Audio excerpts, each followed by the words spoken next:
કેમ છો સ્ટુડન્ટ્સ? તમને ખબર હશે કે જીપીએસસી ની અંદર જે વારંવાર જીઓગ્રાફીનો એક ટોપિક છે, એનું નામ પૂછાય છે, એનું નામ છે સરોવરો, ભારતના સરોવરો.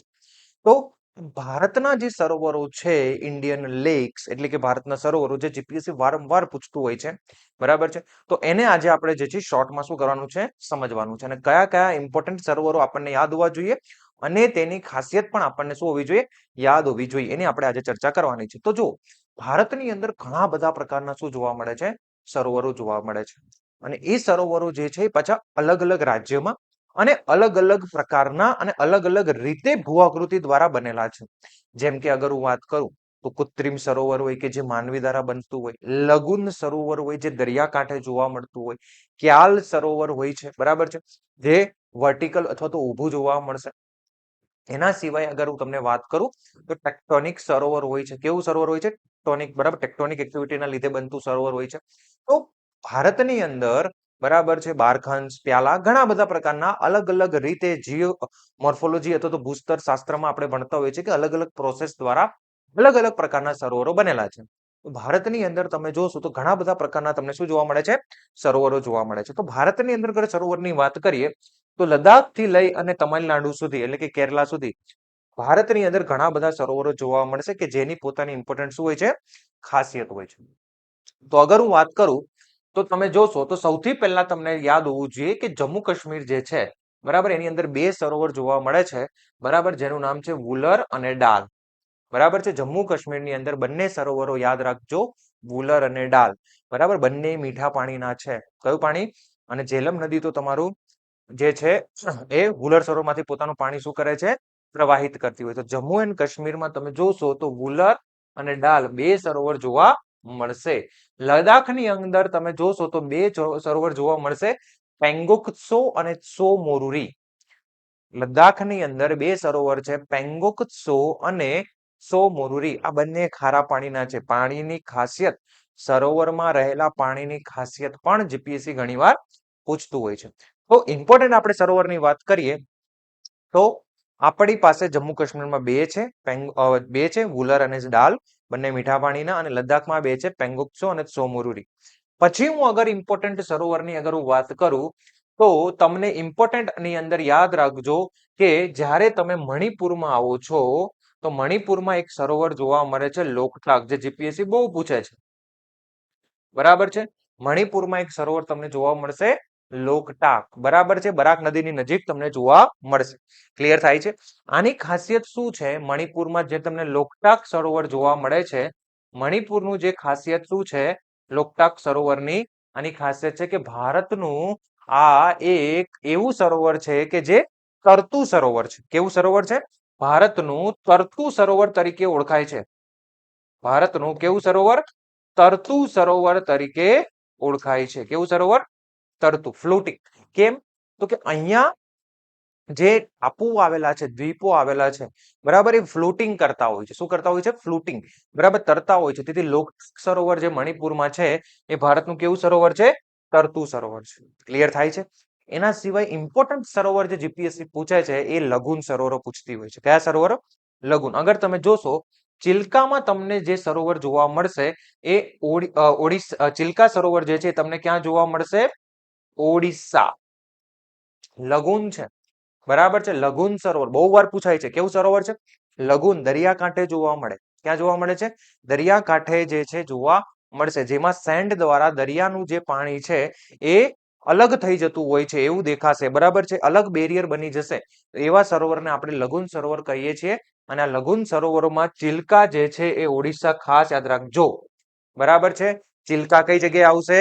ઓડિશા. અને આ કેવું સરોવર છે? એક પોતાનામાં લઘુન. લઘુન છે એટલે યાદ રાખજો કે આ થોડું ખારા પાણીનું છે. કેવા પાણીનું છે? ખારા. કારણ કે દરિયાનું પાણી હશે, પણ બધા લઘુન ખારા હોય એવું જરૂરી નથી, આપણે યાદ રાખજો. એના સિવાય તમે આંધ્રપ્રદેશમાં આવશો તો આંધ્રપ્રદેશની અંદર તમને જે છે એ કોલ્લેરુ સરોવર જોવા મળશે. આ પણ લઘુન છે, પણ ધ્યાન રાખજો કોલ્લેરુ સરોવર લઘુન હોવા છતાં મીઠા પાણીનું છે. કેમ કે આ કોલ્લેરુ સરોવર ગોદાવરી નદી અને કૃષ્ણા નદીના ડેલ્ટાની વચ્ચે બનેલું છે. ગોદાવરી નદી અને કૃષ્ણા નદીના ડેલ્ટાની વચ્ચે બનેલું હોવાથી અહીંયા જે છે ફ્રેશ વોટરનું પ્રમાણ વધારે જોવા મળે છે. ધેટ્સ વાય કોલ્લેરુ લઘુન હોવા છતાં કોલ્લેરુ લઘુન હોવા છતાં તમને કેવું છે મીઠા પાણીનું જોવા મળશે. કોલ્લેરુ સરોવર કઈ જગ્યાએ? આંધ્રપ્રદેશ. ખાસ યાદ રાખવાનું છે. એના સિવાય આંધ્રપ્રદેશ અને તમિલનાડુની બોર્ડરે તમને એક લઘુન સરોવર જોવા મળશે જેનું નામ છે પુલિકટ સરોવર. કયું સરોવર? પુલિકટ. બરાબર છે, પુલિકટ યાદ રાખવાનું છે. આંધ્રપ્રદેશ અને તમિલનાડુની બોર્ડરે તમને પુલિકટ સરોવર જોવા મળશે. બરાબર, ના પુલિકટ પણ પોતાનામાં કેવું છે? લઘુન સરોવર છે. બરાબર, ખારા પાણીનું છે. અને હજી એક લઘુન યાદ રાખવાનું છે, કેરળની અંદર અષ્ટામુડી, આ પણ ખારા પાણીનું. બરાબર, કેરળની અંદર કયું છે? અષ્ટામુડી. આ કેરળની અંદર જે અષ્ટામુડી સરોવર છે એની 8 ભુજાઓ હોવાથી આ સરોવરને અષ્ટામુડી સરોવર કહેવાય છે. શું કહેવાય છે? અષ્ટામુડી. કેટલી ભુજાઓ છે? 8 ભુજાઓ છે. તો 4 લઘુન ખાસ યાદ રાખવાના છે. પહેલું ચિલ્કા, ઓડિશા, ભારતનું સૌથી મોટું ખારા પાણીનું છે લઘુન સરોવર છે. ખારા પાણીનું પણ કેવું? લઘુન. ભારતનું સૌથી વધારે ખારા પાણીનું સરોવર નહીં, બરાબર, એ સાંભર આવે પણ ઇનલેન્ડ, પણ ભારતનું લઘુનમાં ખારા પાણી પૂછાય તો કયું આવે? ચિલ્કા. ત્યારબાદ બીજું યાદ રાખવાનું છે, એ શું છે? તો કે કોલ્લેરુ, પણ લઘુન પણ કેવું? મીઠા પાણીનું, કારણ કે ગોદાવરી નદી અને કૃષ્ણ નદીના ડેલ્ટાની વચ્ચે બનશે. ત્રીજું પુલિકટ સરોવર, કોની વચ્ચે? તો કે આંધ્રપ્રદેશ અને તમિલનાડુની બોર્ડરે જોવા મળશે. લઘુન. ચોથું લઘુન કયું યાદ રાખશો? તો કે અષ્ટામુડી. કઈ જગ્યાએ? કેરળમાં. ક્લિયર થાય છે? આગળ કેરલામાં બીજું એક યાદ રાખજો કે કેરલામાં તમને વેમ્બનાડ સરોવર જોવા મળશે. કયું? વેમ્બનાડ. આ વેમ્બનાડ જે છે ક્યાલ છે. ક્યાલ કોને કહેવાય? તો જે ઉભા સરોવરો હશે, બરાબર, ઘસારણથી ઉભા સરોવર જે વર્ટિકલ્સ બનશે એને ક્યાલ કરશું. ભારતનું સૌથી લાંબુ સરોવર પૂછાય તો ભારતનું સૌથી લાંબુ સરોવર જે છે એ તમારું કોણ છે? વેમ્બનાડ સરોવર. ક્યાલ છે, પોતાનામાં કેવું છે? ક્યાલ છે. બરાબર છે. અને આ જ જગ્યાએ જે છે એ શું થાય છે? નૌકા સ્પર્ધા કેરળમાં યોજાતી હોય છે. આ પણ તમારી ફેક્ટ બાબતે યાદ રાખવાનું છે. બરાબર છે. તો વેમ્બનાડ જે છે એ પણ તમારે ખાસ શું કરવાનું છે? યાદ રાખવાનું છે. એના સિવાય આપણને ખબર હોવી જોઈએ કે મહારાષ્ટ્રની અંદર તમને લોનાર સરોવર જોવા મળશે જે ઉલ્કાથી બનેલું છે. બરાબર છે. લોનાર સરોવર, લોકટાક મણિપુર, પણ લોનાર સરોવર ક્યાં આવશે? મહારાષ્ટ્ર આવશે. ગુજરાતની અંદર તમને ખબર હશે કે નળ સરોવર છે.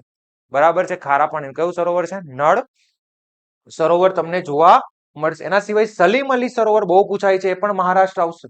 બરાબર, ધ્યાન રાખજો. સલીમ અલી નેશનલ પાર્ક જમ્મુ કાશ્મીર, પણ સલીમ અલી તમારું સરોવર જે છે એ મહારાષ્ટ્રમાં જોવા મળશે. બરાબર છે, ક્યાં જોવા મળશે? પછી કંવર સરોવર બિહાર, આ પણ બહુ પૂછાય છે. કંવર સરોવર જે છે એ તમારું ક્યાં આવેલું છે? તો કે બિહાર. કયું સરોવર? કંવર સરોવર. ક્લિયર થાય છે? રાજસ્થાનની અંદર સાંભર સરોવર છે. ઇનલેન્ડ ખારા પાણીનું, મતલબ કે અંદર છે રાજસ્થાનના રણમાં ખારા પાણી, ઓબ્વિયસલી ખારું હશે. બરાબર, અંતરદેશીય ખારા પાણીનું ભારતનું સૌથી મોટું સરોવર છે. પુષ્કર સરોવર છે. તો સાંભર સરોવર અને પુષ્કર સરોવર તમને ક્યાં જોવા મળશે? રાજસ્થાનમાં જોવા મળશે. એના સિવાય ઉત્તરાખંડની અંદર તમને ભીમતાલ જોવા મળશે. બરાબર, હિમાચલમાં ચંદ્રતાલ જોવા મળશે. બરાબર છે, ગોવિંદ સાગર છે, આ પણ તમને જેવો વધારે પૂછાય છે. બરાબર છે. તો ભારતના જે છે આ મુખ્ય સરોવરો છે કે જે તમને રાજ્ય વિશેના ખબર હોવી જોઈએ, જેથી જીપીએસસીમાં જે ક્વેશ્ચન પૂછાય છે પ્રિલિમમાં જોડકા જોડો અને સ્ટેટમેન્ટના, એ તમે કાઢી શકો. બરાબર છે. તો ખાસ ધ્યાન રાખજો કે સરોવરો એકવાર હંમેશા જીપીએસસીની એક્ઝામમાં કરીને જવાનું હોય છે. Thank you.